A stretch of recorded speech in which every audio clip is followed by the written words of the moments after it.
It started on a quiet Tuesday morning, the kind of day where nobody expects their life to change. Downtown was just waking up. Office workers grabbed coffee, buses groaned at stops, and the city rolled forward like always. But on the corner, 7th and Alder, something was about to unfold that would rock the entire police department to its core.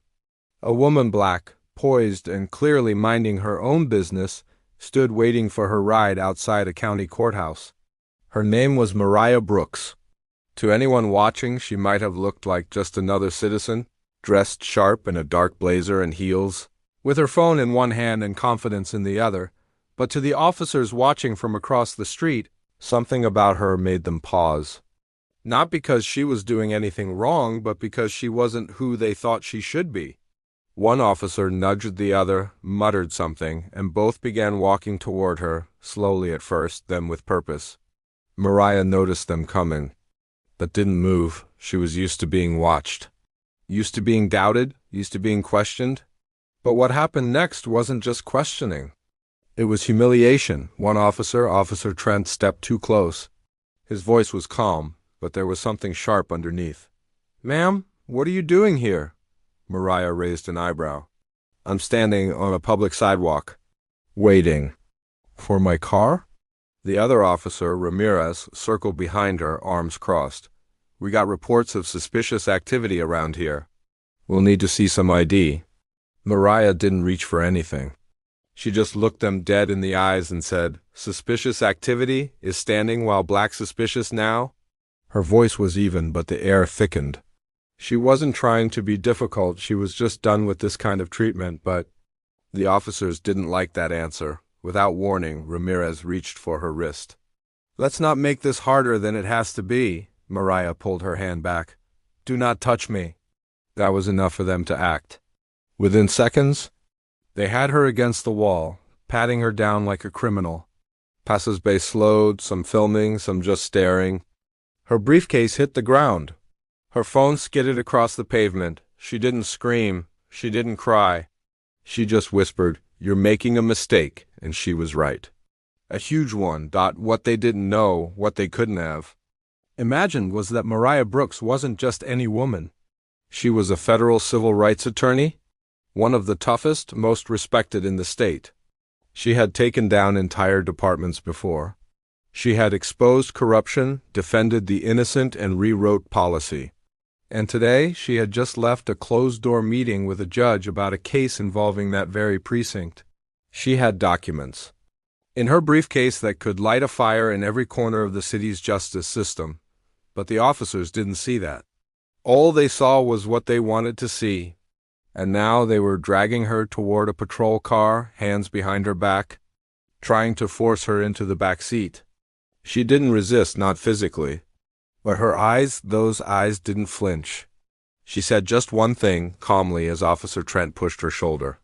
"Call James, now." They didn't know who James was.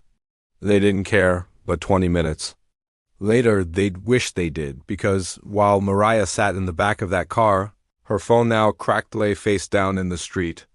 But the call she placed moments before it was snatched from her hand, it went through. And when James picked up and heard her voice, he didn't ask questions, he made one call. Just one dot and everything changed. Dot at the precinct. Officers were still laughing about putting the mouthy woman in her place. They hadn't even processed her yet.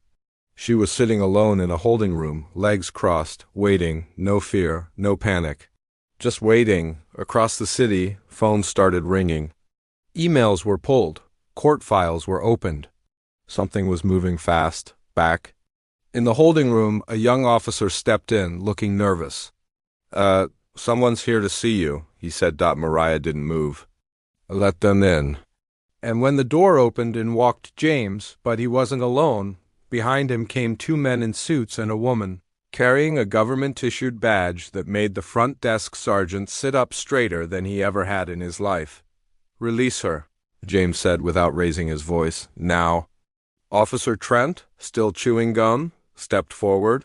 "Hold on, you can't just walk in here," and the woman with the badge cut him off. "I'm with the U.S. Attorney's office." "You will release her. You will hand over all video footage." You will cease all attempts to cover up your misconduct. And if you say one more word, I will have every file on your desk subpoenaed in the next hour." The room went silent. One officer fumbled for keys. Mariah stood, calmly brushing dust off her jacket, outside the precinct. News vans were already pulling up, but this wasn't even the start of what was coming for them, because Mariah wasn't done. Not even close, and neither was the story of a black teenager across town who that same morning, on a crowded bus, saw a pregnant white woman struggling to stand. He quietly offered his seat without thinking twice. She smiled, sat down, and when she got off at the next stop, she slipped him a folded note. He opened it hours later, never imagining what it would say, but what was written in that note would tie directly back to everything that had happened to Mariah, and it would change his life and hers forever. Mariah didn't speak a word as she walked out of the precinct, flanked by James and the federal team. Her heels tapped steady on the concrete, but her mind was miles ahead. She knew this wasn't just about her anymore. It wasn't even just about those officers. This was bigger, much bigger. The precinct had been under quiet investigation for months. Cases of racial profiling, wrongful arrests, and suspicious internal reports. And now, thanks to their arrogance and her arrest, they just handed her the final piece she needed to burn it all down. The cameras outside caught her face, but she didn't stop for interviews. Not yet. She had work to do. James opened the car door for her. "You good?" he asked softly. Mariah nodded. "Not yet, but I will be." Meanwhile, across the city, the boy with the note sat quietly on the edge of his bed, eyes locked on the folded paper in his hands. His name was Elijah, 17, quiet, thoughtful, raised by his grandmother on the east side, a good kid. The kind who never got in trouble, even when trouble was looking for someone to blame. He still wore the same hoodie from that morning, and his shoes were dusty from the walk home, but he couldn't stop thinking about the woman he'd given his seat to. She'd smiled at him like she saw him not just as another teenager in baggy clothes, but really saw him, and now he held this strange note that she'd slipped into his hand right before stepping off the bus.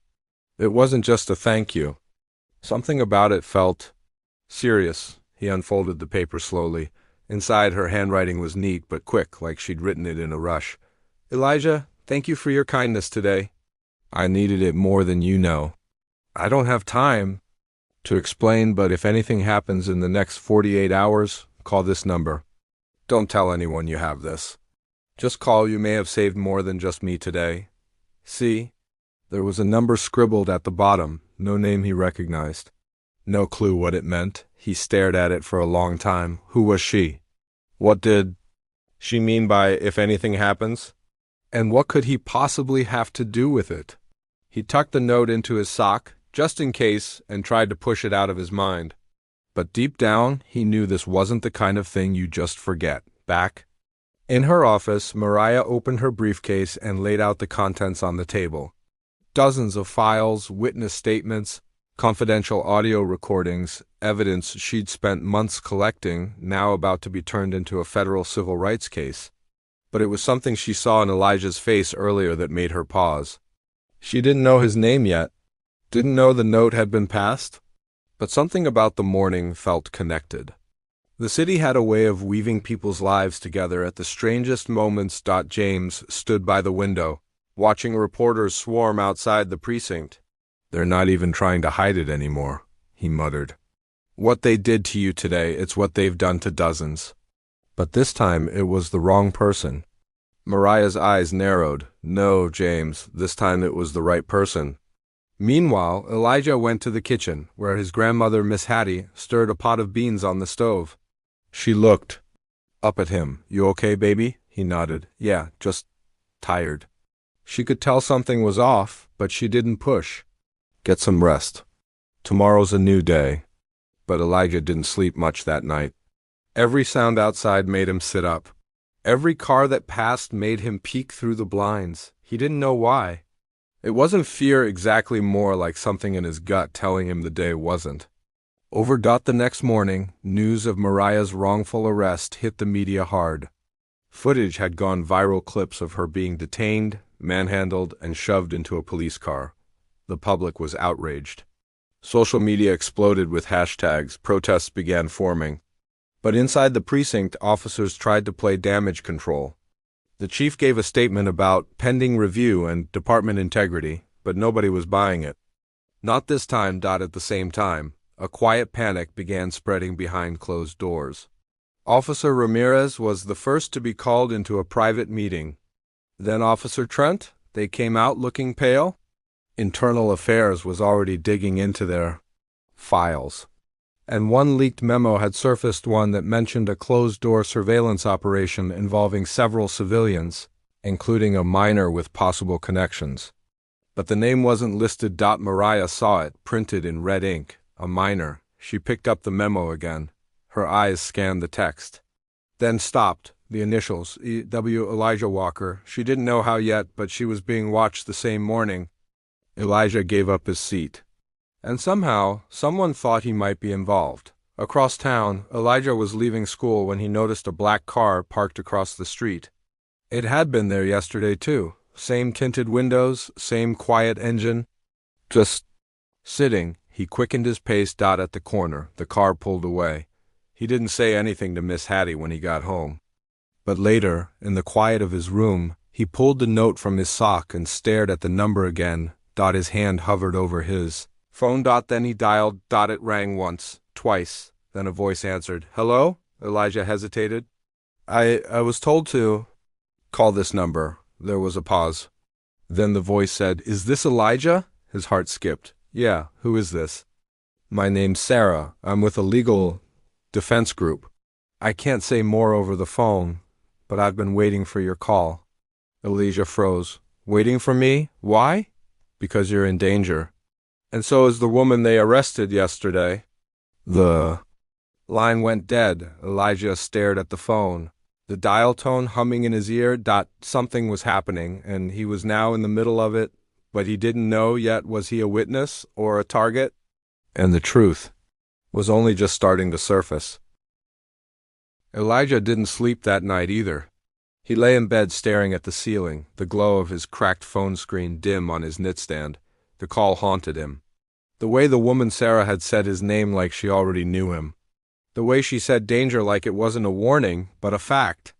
He replayed everything in his head, seeing the pregnant woman on the bus, standing up for her, the soft smile she gave him, and the strange way she passed him the note like it had weight.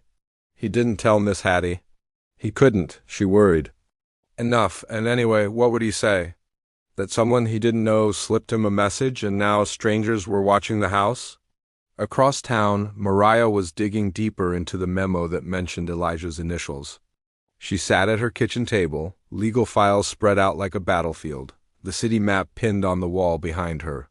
She was connecting dots, and too many of them led back to a hidden surveillance program run quietly by certain precinct officers. They weren't just profiling people, they were targeting. And some of those targets were kids. Kids who had no idea they were being watched. The more she read, the sicker she felt. One name kept coming up, Detective Grant Weller, a senior investigator with deep ties to the department's Special Cases Division. He was known for skirting policy, pushing his authority, and burying his mistakes. And apparently he'd flagged Elijah months ago after a bus altercation was wrongly reported as gang-related, even though Elijah had nothing to do with it. It was dismissed, but his name stayed on the radar. Elijah didn't even know it happened. But Weller kept watching. Mariah knew what that meant. They were building cases in the dark, quietly, on people who'd never done a thing wrong. She leaned back in her chair and stared at the ceiling. Her arrest had only scratched the surface. This was systemic. It was planned. And now they'd touched a kid. Meanwhile, inside the precinct, tension crackled behind the glass walls. Officer Trent was losing his cool. He stormed out of a meeting, slammed his locker, and muttered about this blowing up in our faces. Ramirez wasn't much better, pacing, sweating, checking his phone like it held an escape plan. The chief was avoiding the press. Internal Affairs kept showing up unannounced. And Detective Weller? He sat calm as ever, reviewing files in a dark office, his name off every public document, his fingerprints wiped clean, but he was worried about the leak. He didn't know who sent the memo to Mariah. Someone from the inside had cracked. And worse, he didn't know how much that woman, the one on the bus, had told the kid. Weller didn't like loose ends. And Elijah was one. The next morning, Elijah noticed something strange at school. A substitute teacher in his math class who kept staring too long. A janitor he'd never seen before sweeping the same hallway twice. His locker was half open when he got there, and he knew he'd locked it. But when he checked inside, nothing was missing. Still, something felt off. Like the air around him had changed. At lunch, he sat alone at the far end of the cafeteria.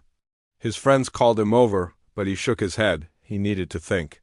That's when he noticed the envelope. Plain, white, slipped into his backpack. Pocket, he looked around.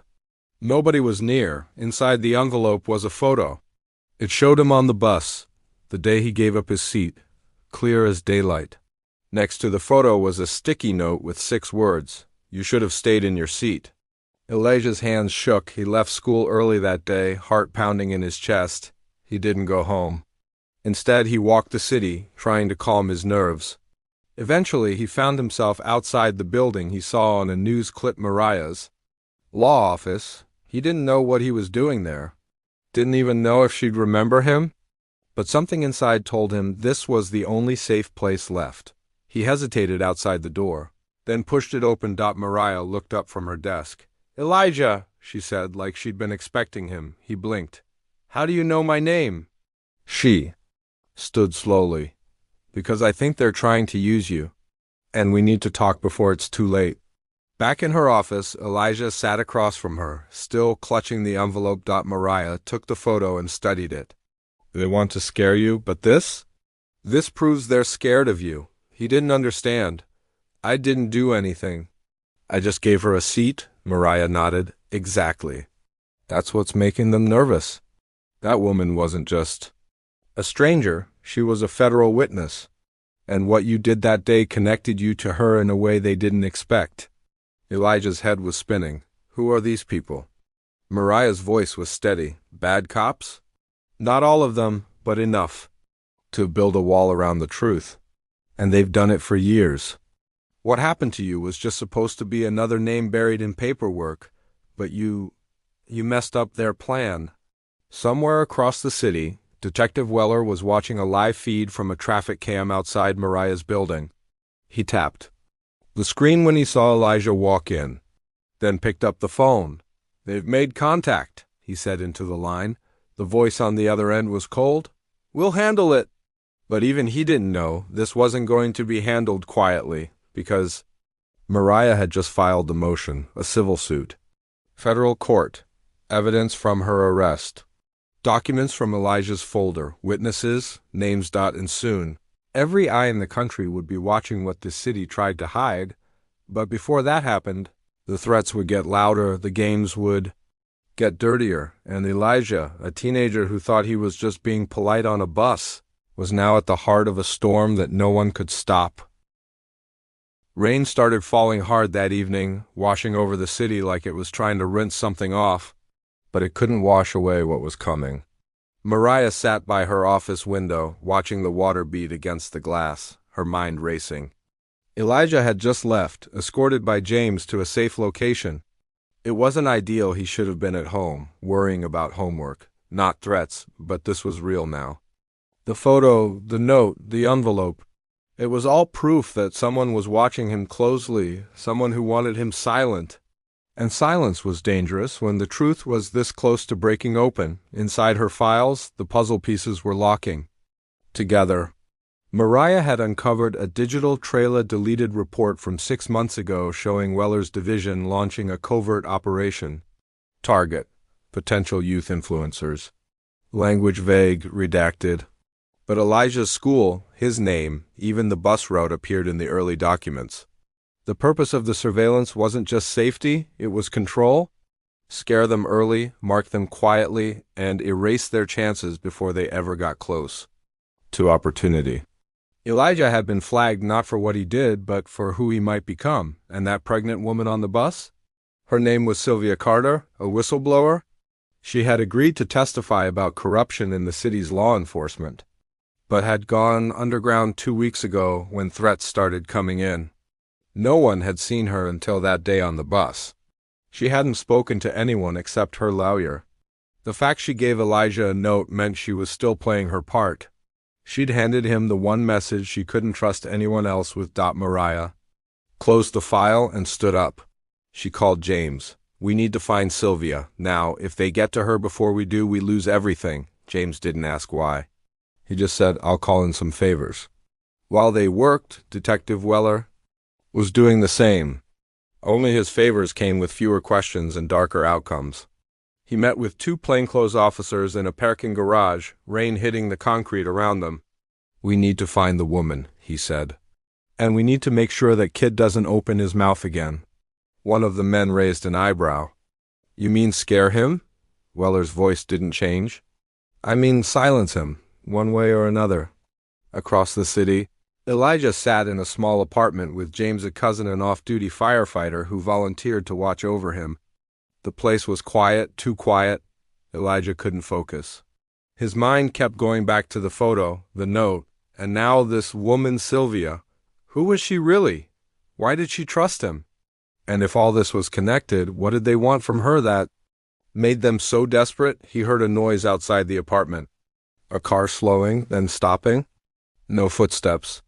No knocking. His heart pounded. He moved to the window and peeked through the blinds. 2 men in dark jackets stood by the streetlight. One leaned against a car, the other kept looking up at the window. Elijah backed away.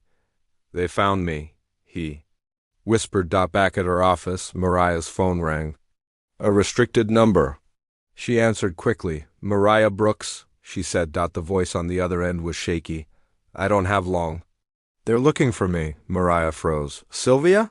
"Yes. I saw the news. They arrested you." "I didn't think they'd go that far. I left the city, but something told me I had to come back." "The kid Elijah, is he okay?" "He's safe for now," Mariah replied, "but we're running out of time." "You have to meet me tonight." Sylvia hesitated. "There's a place. The old church on 14th and Pine, midnight, but come alone. If they see too many people, they'll spook." "I'll be there," Mariah said. As the line went dead, Mariah grabbed her coat. She looked at the map again. Everything pointed to that church. Everything they needed, proof, testimony, the truth waited there. But it wouldn't be easy, because she wasn't the only one who'd traced Sylvia to that location. Back at the safe house, James, a cousin, locked the door and moved Elijah to the back room. "They're just watching for now," he said.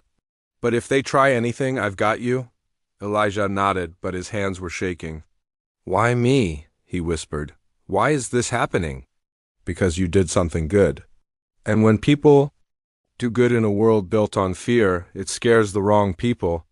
Mariah drove through the rain, windshield wipers moving fast, thoughts faster. Every red light felt longer than the last. She turned off the radio. The silence helped her focus. She knew walking into this meeting alone was risky. But if Sylvia was ready to talk, it meant there was no more room for fear. Downtown, Weller sat in an unmarked van watching the church from across the street. He tapped Mariah's office line. Heard every word. "She's on her way," he told the man next to him. "No cameras, no mess. We intercept, we extract, and we disappear." The church was empty, old, barely standing, a place long forgotten. But tonight it was the center of everything. The rain soaked the stone steps. The inside was dark, lit only by the dim glow of the street lamp outside. Mariah parked a block away and walked the rest, umbrella in one hand, briefcase in the other. She reached the door and paused. Then it creaked open. Sylvia stepped out of the shadows, hood up, face pale. "You came," she said. "I had to," Mariah replied. "They're moving fast. They want to erase all of this." Sylvia pulled a flash drive from her coat. "This has everything. Names, dates, reports. Even a video of the meeting where they discussed targeting students including Elijah." Before Mariah could speak, headlights appeared through the stained glass. Footsteps outside. They were surrounded. Sylvia grabbed Mariah's wrist. "We have to go, now." But it was too late. The door slammed open. A beam of light cut through the church's broken windows, followed by heavy boots slamming across the soaked floorboards. Mariah grabbed Sylvia's arm and pulled her behind one of the old wooden pews, crouching low as the sound of men shouting echoed through the dark. Outside, engines revved, doors slammed, and voices barked orders over radios. It wasn't just one team. They'd sent multiple units. This wasn't an arrest. It was a sweep. A shutdown. Sylvia clutched the flash drive to her chest like it was a heartbeat.